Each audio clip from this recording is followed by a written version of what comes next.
Madame, Monsieur, bonsoir, bienvenue dans le 23h à la une de l'actualité. La Côte d'Ivoire conviée à la conférence internationale pour le financement du développement de Séville. C'est une nouvelle officielle apportée par l'ambassadeur d'Espagne en Côte d'Ivoire au vice-président de la République Thiemoko Meïlie Koné, qui l'a reçu en audience au palais présidentiel au Plateau. Dans le secteur du transport aérien, on parle partenariat entre Corsair et les institutions ivoiriennes. Il y a eu signature de convention entre les deux parties pour faciliter les voyages à l'étranger des autorités ivoiriennes et leurs partenaires. La compagnie ivoirienne a aussi réaffirmé sa volonté de bonifier son partenariat avec l'État de Côte d'Ivoire dans bien d'autres domaines. Et puis, zéro cotisation pour les personnes évoluant dans le secteur informel enrôlées à la couverture maladie universelle. C'est le résultat d'une mesure exceptionnelle prise en début de mois par le gouvernement. La campagne d'enrôlement dénommée CEMU Zéro Cotisation ouvre ses portes ce 16 mai dans la commune de Bingerville. Une action portée par le ministère de l'Emploi et de la Protection sociale. Voilà pour le prologue. Merci de vous informer sur RTI 1. Le vice-président de la République a reçu en audience l'ambassadeur d'Espagne en Côte d'Ivoire. Le diplomate est officiellement venu convier la Côte d'Ivoire à participer à la conférence internationale pour le financement du développement à Séville, une initiative de l'Espagne et des Nations Unies qui vise à apporter des solutions innovantes pour financer le développement. Fatou Fofana et Lamine Dramé. Une coopération économique et diplomatique plus forte entre la Côte d'Ivoire et l'Espagne, les deux pays y travaillent. L'ambassadeur d'Espagne en Côte d'Ivoire, Guillermo Marin-Gorbea, a eu une entrevue ce vendredi au palais présidentiel d'Abidjan avec le vice-président ivoirien Thiemoko Meïlie Koné. Le diplomate espagnol était porteur d'une invitation pour la Côte d'Ivoire à participer à la conférence internationale pour le financement du développement. On a aussi parlé d'un événement qui s'approche dans quelques jours en Espagne. Cette conférence internationale qui est convoquée par le secrétaire général des Nations Unies, les Nations Unies et l'Espagne, mais qui va rassembler les chefs d'État de tous les pays du monde. Et c'est la conférence internationale pour le financement au développement et qui va avoir lieu à Séville entre le 31 juin et le 3 juillet. On a parlé de la présence de la Côte d'Ivoire dans cette conférence pour avoir le point de vue de la Côte d'Ivoire qui sera très important de connaître dans cette conférence. Il a ensuite été question de renforcer les échanges dans des domaines importants comme le commerce, le tourisme, l'éducation ou encore la formation professionnelle. On a parlé surtout des moyens de développer cette coopération qui est excellente dans le domaine de l'éducation mais aussi dans de la formation professionnelle pour l'avantage des Ivoiriens et des Espagnols, non, en même temps. Dans des domaines touristiques, dans beaucoup d'autres domaines où on peut développer une coopération mutuellement avantageuse. Non ? Les relations bilatérales entre la Côte d'Ivoire et l'Espagne sont marquées par une coopération dynamique et fructueuse. En 2022, les échanges commerciaux entre les deux États ont franchi la barre des 700 millions d'euros, soit environ 450 milliards de francs CFA. En 2024, Yamoussoukro et Madrid célébraient 60 ans de relations diplomatiques. Et cette autre rencontre entre le vice-président de la République et la secrétaire générale adjointe des Nations Unies, par ailleurs coordonnateur du mouvement Scaling Up Nutrition, l'éradication de la malnutrition d'ici à 2030 était le sujet au cœur de leur échange. Afghan Khan a salué l'engagement de la Côte d'Ivoire qui renforce ses actions. Fatou Fofana et Lamine Dramé étaient aussi témoins de cette réunion. Le renforcement des investissements pour la lutte contre la malnutrition, il en a été question ce vendredi lors de l'audience que le vice-président de la République de Côte d'Ivoire a accordée à la coordonnatrice du mouvement mondial SUN, Scaling Up Nutrition, entendait renforcement de la nutrition. Thiemoko Meïlie Koné a réaffirmé la ferme volonté du pays d'éliminer toutes les formes de malnutrition d'ici 2030. Et ce modèle ivoirien peut servir d'exemple ailleurs dans le monde, selon Afsan Khan. On a parlé de le mieux intégrer la nutrition dans tous les secteurs, santé, agriculture, développement social, éducation, et comment est-ce qu'on peut mieux améliorer les investissements qui sont faits. Parce que ce n'est pas que les chiffres, c'est aussi l'espoir, la production, le capital humain du pays et surtout pour les enfants du futur. Donc vraiment, on a trouvé que le Côte d'Ivoire a un plan national qu'on peut partager avec les autres pays africains, mais aussi dans le monde. Et comment est-ce qu'on peut mieux positionner ce qui a été fait en Côte d'Ivoire dans les prochaines conférences mondiales. La secrétaire générale adjointe des Nations Unies et coordinateur du mouvement Scrolling Up Nutrition est en Côte d'Ivoire pour la table ronde sur le financement du plan national multisectoriel de nutrition 2024 à 2027. Le pays a réussi à mobiliser 187,5 milliards de francs CFA auprès de ses partenaires au développement, dépassant les 174 milliards initialement attendus. On prend à présent la direction de Jakarta, en Indonésie. La Côte d'Ivoire y prend part à la 19e session de la conférence de l'Union parlementaire des États membres de l'Organisation de la Conférence islamique. Le président de l'Assemblée nationale de Côte d'Ivoire, président par ailleurs sortant de l'organisation, a passé le flambeau à son homologue indonésien. Adama Bictogo a invité les pays membres à renforcer la coopération et la paix. Depuis Jakarta, Carmel Dia et Abdulaziz Ganio. C'est dans la salle Paripurna du Parlement indonésien à Jakarta que le président sortant de l'UPCI passe la main à son homologue du Parlement indonésien. Puan Maharani remplace ainsi Adama Bictogo à la tête de cette grande organisation qu'est l'Union parlementaire des États membres de l'Organisation de la Conférence islamique. Je suis très heureuse d'être aujourd'hui à la tête de cette organisation qu'est l'UPCI. Je demande à tous les pays membres de pouvoir aider les pays en difficulté, dont la Palestine. J'exhorte les États de l'OCI à présenter un front uni dans les forums internationaux en insistant sur la solidarité. Durant ces 14 mois de mandat, le président de l'Assemblée nationale de Côte d'Ivoire s'est évertué à renforcer les liens entre les parlements membres et à porter la voix de l'organisation sur les grands enjeux. Nous avons patiemment construit une plateforme unique de dialogue entre nos parlements et nos peuples. Au cours de nos assises, nous avons su réaffirmer avec force notre attachement indéfectible en faveur des valeurs de paix, ainsi que notre rejet catégorique de l'injustice. Conscient des menaces croissantes, nous avons lancé un appel pressant à une mobilisation collective et responsable. À la tribune, il a de nouveau lancé un appel pour une résolution pacifique du conflit entre Israël et la Palestine. Nous réaffirmons notre appel à la trêve, ainsi que le passage de l'aide humanitaire dans les territoires occupés. Nous devons en permanence appeler à la pleine et entière existence de l'État de Palestine. Dans la soirée, la 19e session inaugurale de la conférence de l'UPCI a été officiellement ouverte en présence du président indonésien Prabowo Subianto. On regagne au pas de course la capitale économique ivoirienne tout en restant avec les parlementaires, cette fois-ci avec la chambre haute du Parlement ivoirien. La présidente du Sénat a reçu l'ambassadeur de Chine en Côte d'Ivoire pour parler diplomatie. Kandia Camara s'est par la suite entretenu avec l'ambassadeur du Maroc qui, lui, est en fin de mission dans le pays. On fait le point avec Michel Digré. C'est l'ambassadeur de Chine en Côte d'Ivoire qui a ouvert la journée d'audience de la présidente du Sénat. La rencontre a été l'occasion d'échanger sur le renforcement des relations bilatérales entre la Chine et la Côte d'Ivoire, tel que souhaité par le président Alassane Ouattara et son homologue chinois. L'année dernière, au cours du sommet de FOCAC, selon le consensus entre nos deux chefs d'État, les relations bilatérales entre la Chine et la Côte d'Ivoire ont été portées au niveau du partenariat stratégique.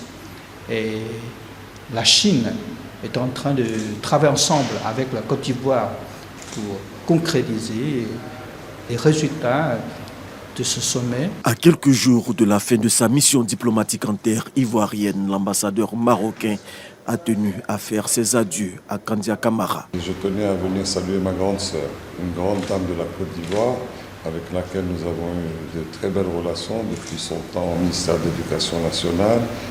Donc je quitte la Côte d'Ivoire, mais ce n'est qu'un au revoir, car c'est un pays dans lequel j'ai vécu des moments formidables. La Coupe d'Afrique arrive très bientôt au Maroc, et je profite de cette tribune pour inviter nos frères ivoiriens à venir défendre leur titre. Abdelmalek Kettani quitte la Côte d'Ivoire après plus de 8 ans qui auront permis de renforcer l'axe Yamoussoukro-Rabat. Les accords et coopérations s'enchaînent à tour de bras dans le pays. Corsair veut faciliter les voyages à l'étranger des autorités ivoiriennes et leur personnel. La compagnie aérienne a procédé hier à la signature de conventions avec plusieurs institutions de la République. On y compte l'Assemblée nationale, le CESEC et le Sénat. L'entreprise de transport aérien a réaffirmé sa volonté de perfectionner son partenariat avec l'État de Côte d'Ivoire dans d'autres domaines. Khalil Diomandé. Fort d'un premier partenariat fructueux, plusieurs institutions et organisations ivoiriennes décident de renouveler leur confiance à la compagnie aérienne Corsair. Les parties prenantes matérialisent leur engagement à travers des signatures de conventions. Au nombre des signataires, l'Union des villes et communes de Côte d'Ivoire, le Sénat et l'Assemblée nationale. Les conventions que nous venons de signer avec la compagnie Corsair portent sur des réductions des coûts des billets d'avion, offerts à des tarifs préférentiels sur les lignes de Corsair, tant pour les voyages professionnels que privés, en plus de permettre aux officiels ivoiriens et à leurs familles de voyager à moindre coût. Nous nous félicitons également de ce partenariat qui leur offre l'opportunité de bénéficier de prestations de l'hôpital américain de Paris à des conditions préférentielles. Au-delà du service de transport, l'entreprise aérienne veut être un partenaire de premier plan dans le développement socio-économique de la Côte d'Ivoire. Notre attachement à la Côte d'Ivoire, il est indéfectible. Nous soutenons très activement la fondation Children of Africa.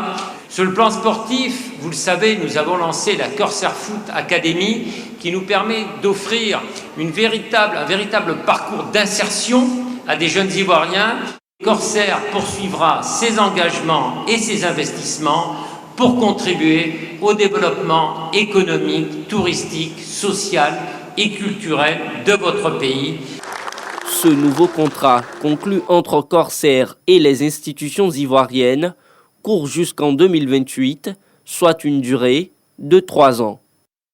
On ratifie également des conventions dans les secteurs de l'énergie et du pétrole, 4 000 milliards d'intentions d'investissement dans le domaine. Les autorités ivoiriennes ont paraphé 3 mémorandums de coopération avec plusieurs entreprises américaines. C'était en marge du sommet des entreprises américaines à Abidjan. Lanciné Bakayoko. Construction d'une seconde raffinerie, exploration de 2 blocs pétroliers et investissement dans l'énergie solaire. Les 3 mémorandums de coopération signés sont orientés vers la réalisation de ces importants projets pour la Côte d'Ivoire.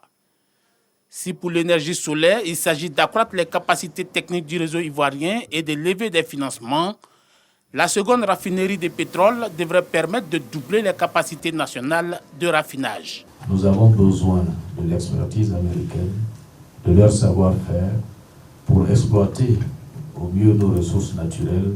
Et bien évidemment, je pense que nous pourrons aussi exporter certaines de nos ressources ainsi exploitées vers les États-Unis, notamment les minéraux critiques. Si toutes les bonnes intentions contenues dans ces mémorandums se concrétisent, ce serait près de 4 000 milliards de francs CFA que les entreprises américaines auront à investir. Au-delà des problématiques liées aux industries extractives, les parties ivoiriennes et américaines envisagent de renforcer davantage les relations économiques et commerciales entre les 2 pays.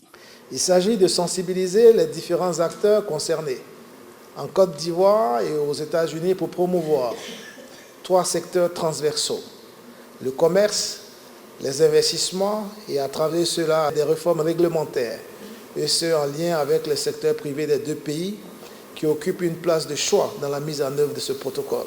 Selon le département américain du commerce, en 2024, les exportations américaines vers la Côte d'Ivoire ont été de 596 millions de dollars, quand les importations ont culminé à 1 milliard, soit un déficit commercial de 418 millions de dollars.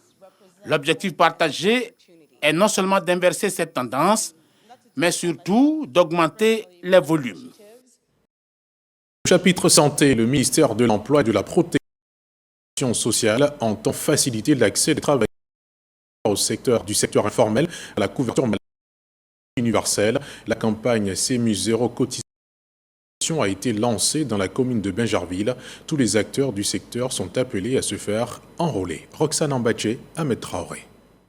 CMU Zéro Cotisation, une campagne d'enrôlement qui se veut proche des populations. Gratuite et facile d'utilisation, tels sont les avantages que confère la couverture maladie universelle aux nouveaux souscripteurs. Une action gouvernementale plébiscitée par les habitants de Bingerville. J'ai tout fait pour avoir la carte.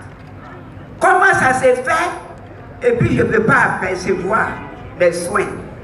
Pour vous là, on ne va plus vous demander vos empreintes. On va prendre simplement vos cartes. Donc votre fatigue là, c'est fini maintenant. J'avais un problème de ma carte de CMU. Depuis le 7 novembre 2022, j'ai fait mon enrôlement. J'ai posé le problème. Franchement, j'ai eu satisfaction. Cette campagne portée par le ministère de l'Emploi, de la Protection sociale, a pour credo être plus proche des populations. À travers ce projet, le ministre Adama Kamara entend répondre aux préoccupations des habitants. Zéro cotisation et pourtant, vous avez droit aux soins et aux médicaments. Mesdames et messieurs, c'est une première dans notre pays, une avancée sociale majeure. C'est une mesure temporaire. Elle s'étend sur 4 mois, mais elle ouvre une fenêtre d'opportunité inédite pour des millions de femmes et d'hommes qui jusqu'ici étaient en marge. La campagne d'enrôlement se tiendra du 15 au 21 mai à Bingerville. Pour l'heure, ce sont 18 179 486 personnes qui ont été enrôlées. Un autre ministre, celui de la communication, a lui parrainé la journée de l'excellence et de baptême de la promotion terminale 2024-2025 du lycée Ahmed Bakayoko d'Abobo PK18. Amadou Koulibaly exhorte ses filleuls à être des modèles et de croire en leurs rêves. Ils doivent par-dessus tout s'imposer intégrité et rigueur, comme nous le dit Malika Koulibaly. Une journée d'excellence couplée au baptême de la 2e promotion terminale de l'établissement scolaire Ahmed Bakayoko d'Abobo PK18. Parents d'élèves, élèves et enseignants n'ont pas boudé ce rendez-vous placé sous le parrainage du ministre de la Communication Amadou Koulibaly. Cet événement, loin d'être anodin, révèle une symbolique forte car il s'agit avant tout d'inculquer à cette génération d'apprenants les valeurs qui fondent les sociétés solides et entreprenantes. Valeurs du travail bien fait. Le ministre Amadou Koulibaly encourage les élèves au leadership tout en rappelant les investissements du président de la République en faveur de l'éducation. Lorsque le président Ouattara arrivait à la tête du pays, nous avions 294 collèges et lycées en 2011. C'est-à-dire que pendant pratiquement 50 ans, le pays a construit 294 lycées et collèges. Mais le président Ouattara, de 2011 à 2024, en 13 ans, il a construit 608 collèges et lycées. Le secteur de l'éducation occupe une place de choix dans la politique de développement de la commune d'Abobo. Si vous faites 100% au bac, l'année prochaine, ce lycée va s'appeler lycée d'excellence Ahmed Bakayoko. Cette rencontre a été marquée par la remise de prix spéciaux à 2 élèves, dont le prix Espoir et le prix de la solidarité. Séance tenante, la première magistrate de la commune d'Abobo promet offrir une prothèse au lauréat du prix de la solidarité handicapé physique. Pour l'année scolaire 2025-2026, ce sont 1933 demandes d'agrément soumises à examen au ministère de l'Éducation nationale et de l'alphabétisation par les promoteurs des établissements scolaires privés. Depuis le lundi dernier, les membres de la Commission nationale de la carte scolaire statuent sur ces dossiers à Assini. Ces demandes d'agrément sont de tout type, les autorisations de création, d'ouverture, d'homologation, d'extension et de changement administratif. Ce processus permet de réglementer le fonctionnement des 10 établissements. Les détails avec Davy Soyo. 1933 demandes d'agrément formulées par les promoteurs des établissements scolaires privés de l'enseignement général du Côte d'Ivoire auprès du ministère de l'Éducation nationale et de l'alphabétisation au titre de l'année scolaire 2025-2026. Ces demandes concernent les autorisations de création, d'ouverture, d'homologation, d'extension et de changement administratif. Le traitement et la gestion de ces dossiers sont assurés par la Commission nationale de la carte scolaire des établissements privés. Ce jour, la commission réunie à Assini, dans le sud Komoué, statue sur les différentes demandes. Pour exister dans l'entendement de l'éducation nationale et surtout au secteur privé, il faut passer par la commission de la carte scolaire du privé. Et cette carte scolaire du privé là, permet aux promoteurs d'avoir l'agrément adéquat et recherché. Et ça nous permettra d'éliminer les brebis galeuses qui sont dans l'enseignement sans qu'on ne sache. Si vous n'avez pas l'agrément, dans nos vérifications, si on constate, on vient fermer votre école parce que c'est une école anarchique, c'est une école boutique. À la longue, nous allons maintenant avoir 0 établissement clandestin. La tutelle attache du prix à ses travaux de réflexion, de vérification et de validation des demandes. Elle invite la commission à travailler avec célérité pour offrir aux élèves un cadre sain et optimal à l'apprentissage. Je vous invite à faire une analyse objective des différentes demandes soumises à votre appréciation, afin que les résultats qui sortiront de vos travaux ne souffrent d'aucune contestation. Les motifs des éventuels rejets doivent être suffisamment motivés pour réduire au maximum les contentieux. Piloté par la direction de l'encadrement des établissements privés, les conclusions de la Commission nationale de la carte scolaire des établissements privés seront soumises à la ministre Maria Tokone pour validation finale. En attendant, ce sont plus de 6 000 établissements scolaires privés reconnus par l'État. Souvenez-vous, le gouvernement a formellement interdit le commerce ambulant sur les grandes artères, décision pour assainir le cadre de vie et assurer une meilleure fluidité routière à Abidjan. Mais certains commerçants aux dures habitudes récidives. Notre reporter Juliette Ouéa est allée à leur contact dans les communes d'Adjamé et de Marcory. Ils sont de retour sur les grandes artères du district d'Abidjan. Malgré l'interdiction du commerce ambulant par le gouvernement, des marchands proposent leurs produits et autres articles. Plusieurs communes, notamment Adjamé et Marcory, font face à ce phénomène. Je vends citron. Souvent ça marche pas. Mes promesses, souvent ils vont en bas, souvent mes promesses arrêtent de bus aussi. Souvent on vient nous chercher. Aujourd'hui même pareil aussi, on vient nous chercher aussi. Je souhaite qu'ils n'ont qu'à nous laisser vendre. On s'est débrouillé pas mal. Nous aussi on veut chercher l'argent.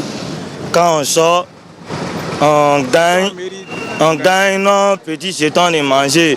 Mais sincèrement, les morts et la mairie nous fatiguent. De manière unanime, ces vendeurs de rue se disent informés du décret portant interdiction du commerce ambulant. Mais alors, comment expliquer ce comportement incivique? On n'a pas le choix. On ne sait pas comment on fait. On n'a pas l'argent des magasins. Donc, on se débrouille au bord de la route un peu. Avant qu'on voit l'argent pour prendre le magasin. Sinon, nous-mêmes, on va au bord de la route, là, ça ne nous arrange pas. Voilà les voitures, on est à côté. Ce n'est pas intéressant comme ça. Mais comme on n'a pas le choix, là, on est obligé de faire avec. On nous dit qu'il ne faut pas, on va vendre. On est obligé, on ne peut pas. Nous, on a des soeurs, on a des frères. Moi-même, j'ai des enfants. Moi, j'ai 2 enfants. Mes soeurs aussi, ils ont des enfants. On ne peut pas rester à la maison. Donc, il n'a qu'à nous comprendre. On ne peut pas. En tout cas, c'est dur. Selon les autorités de la commune d'Adjamé, la réapparition des vendeurs ambulants ne relève pas d'un relâchement de vigilance. Le concept de tout développement est d'abord mental. Il faut que vous voyez à travers l'autorité, ce n'est pas des échecs.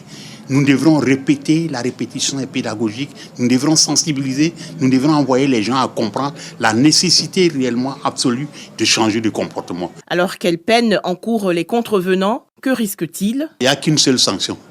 On prend la marchandise, on ne le remet pas, on le remet à des œuvres charismatiques et puis vous continuez, on vous dépose au commissariat. La commune de Marcory, de son côté, n'a pas souhaité s'appesantir sur la question. En avril 2024, le gouvernement a lancé l'interdiction d'activités informelles, notamment la mendicité, l'usage de charrettes à bras appelées communément wotro et la vente ambulante sur les grandes artères, les avenues, autoroutes et autres boulevards.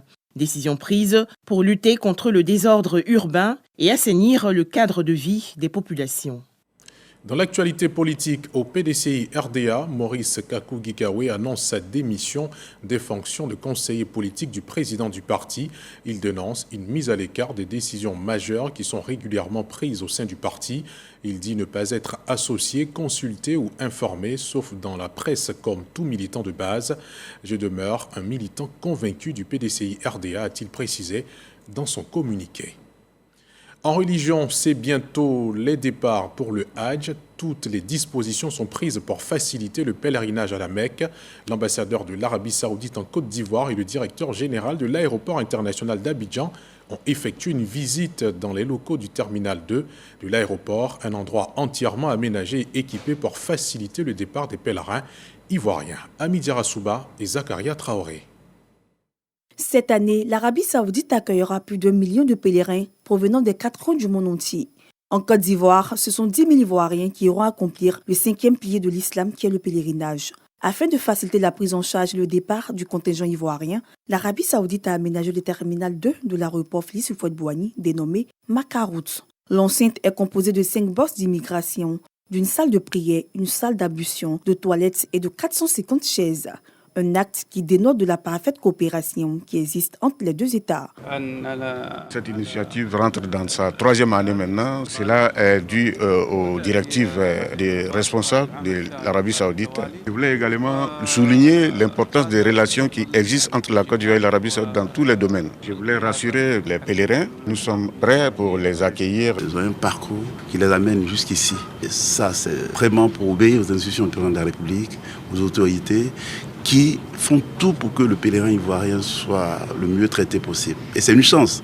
Ça ne se sait peut-être pas, parce qu'en Afrique, il n'y a que 2 pays qui bénéficient de cette initiative, le Maroc et la Côte d'Ivoire. Et donc, pour nous, c'est normal qu'on renvoie l'ascenseur aux autorités saoudiennes, montrer que nous sommes très sensibles à l'honneur qui est fait à notre pays. Et on fait tout pour être à la hauteur de cette confiance. L'ouverture officielle est prévue pour demain, samedi 17 mai 2025. Avec le départ du premier vol vers la Terre Sainte. Dans la page culture, le Popo Carnaval de Beaunois a pris fin. Cette fête traditionnelle et culturelle propre aux Aborais et Yvais a été un succès selon les organisateurs. Un grand défilé a marqué la clôture de cette 44e édition. Les festivaliers, venus en grand nombre, ont assisté à cette parade faite avec des tenues particulières. Parmi les spectateurs, Amidi Rassouba et Djamasso. C'est à travers l'incinération du roi Popo que les lampions se sont éteints sur la 44e édition. Des comiens aux hommes préhistoriques en passant par le défilé des troupes, mettant en lumière le répertoire culturel du peuple aboré et sa cohabitation avec les autres peuples. C'est tout un pan de la tradition Yvais.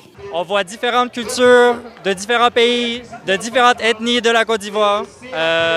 C'est très riche, c'est très divers. Le commissaire général s'est réjoui de la tenue des festivités avant de lancer un appel. Le Popo Carnaval est le plus vieux festival de Côte d'Ivoire. Malheureusement, le Popo Carnaval n'est pas inscrit au budget de l'État. Tout Beaunois le souhaite. Yensi Yakouba, parrain de cette édition, a appelé à l'union sacrée des cadres du Sud Komoué afin de bâtir une région prospère pour des générations futures. J'en appelle donc à l'union sacrée de tous les cadres de Beaunois et partant de tous les cadres du Sud Komoué. C'est en unissant nos forces, c'est en transcendant nos différences, en ajoutant nos compétences au-delà des chapelles politiques et religieuses que nous bâtirons une région prospère au grand bonheur de nos populations. Le représentant du Premier ministre, Robert Bogré-Mombé, a salué les actions posées par le président de la République à Beaunois avant de lancer un appel à son épouse, la première dame, Dominique Ouattara. Merci au président Alassane Ouattara. C'est eux, en 2015, avec l'accord des IVE, ont choisi le président Alassane comme le plément des pléments, c'est-à-dire le chef suprême de Bonoa. Et depuis lors, le président Alassane fait beaucoup de choses pour Bonoa. À travers les routes,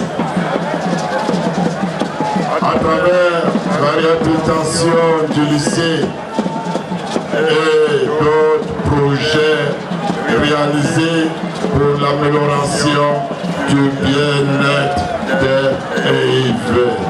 Il demande au président de dire à notre maman, son épouse, Dominique Ouattara, que toutes les femmes de Bonoa demandent à maman Dominique Ouattara de venir leur rendre visite. Ils attendent ce grand jour. Il rassure son Excellence le Président qu'il a le soutien de tous ses frères et de Bonoa. Le Premier ministre a fait don de 15 millions de francs CFA pour pérenniser le plus vieux festival de Côte d'Ivoire qui est le Popo Carnaval. Hors de nos frontières, au Tchad, l'ancien Premier ministre Succès Masra a été interpellé ce vendredi 16 mai à l'aube à son domicile. Si aucun motif n'avait été communiqué lors de son arrestation, quelques heures plus tard, le procureur de la République a tenu un point de presse. Selon lui, l'enquête se poursuit, mais Succès Masra aurait, via les réseaux sociaux, lancé des appels à la haine et à la violence. Il est désormais poursuivi pour complicité d'assassinat, incendie volontaire et profanation de sépulture. Le parquet explique que ces messages auraient un lien avec l'attaque survenue mercredi dans le village de Madankao, dans la région du Lagoon occidental, une attaque meurtrière dont le bilan s'élève à 42 morts, principalement des femmes et des enfants. Et c'est la fin de ce journal. Merci infiniment d'être resté aussi tard pour vous informer sur la chaîne qui rassemble. Très bonne suite de programme sur RTI 1.